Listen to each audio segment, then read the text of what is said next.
Hi friends, இன்றைக்கி வந்து ஸ்டாலுக்கு ப்ரௌனியும் பிளாண்டியும் எடுத்துகிட்டு போனோம்.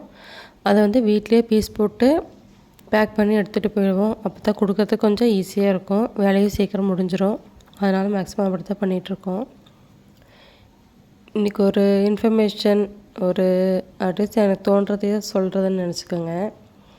இப்போ மேக்ஸிமம் வந்து மேரேஜ் ஆன பொண்ணுங்களுக்கு வந்து ஃபஸ்ட் எக்ஸ்பெக்டேஷன் வந்து ஹஸ்பண்ட் வந்து நம்மளுக்கு பிடிச்சதை அவராகவே செய்யணும்னு எதிர்பார்ப்போம். அது வந்து ஃபஸ்ட்டு கொஞ்சம் வருஷம் நடக்கும். அடுத்தது சர்ப்ரைஸ் பண்ணுவாங்கன்னு வச்சுக்கோங்களேன், ஃபஸ்ட்டு கொஞ்சம் வருஷம்.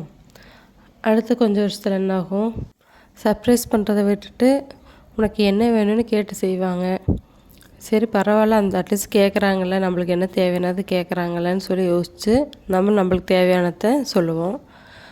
அது முடிஞ்சு அடுத்து கொஞ்சம் வருஷத்தில் என்னாகும், கேட்பாங்க. சரி ஒவ்வொரு டைம் நாம் நினைப்போம், எப்படின்னா நாமளே எது வேணும்னு சொல்லி ஏன் போய் வாங்கிட்டு தேவையே இல்லை, ஸோ அதனால் எனக்கு வேண்டாம் அப்படின்னு சொல்லி விட்டுருவோம்.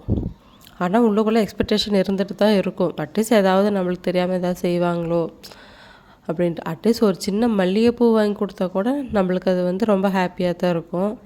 ஆனால் அதை கூட பண்ண மாட்டேங்கிறாங்கன்னு நினைக்கிறப்ப தான் ஒவ்வொரு டைம் வந்து ரொம்ப ஃபீல் பண்ண வேண்டியதாக இருக்குல்ல. உங்கள் லைஃப்பில் இப்படி ஏதாவது இருந்தால் கமெண்ட் பண்ணுங்கள். தேங்க்யூ.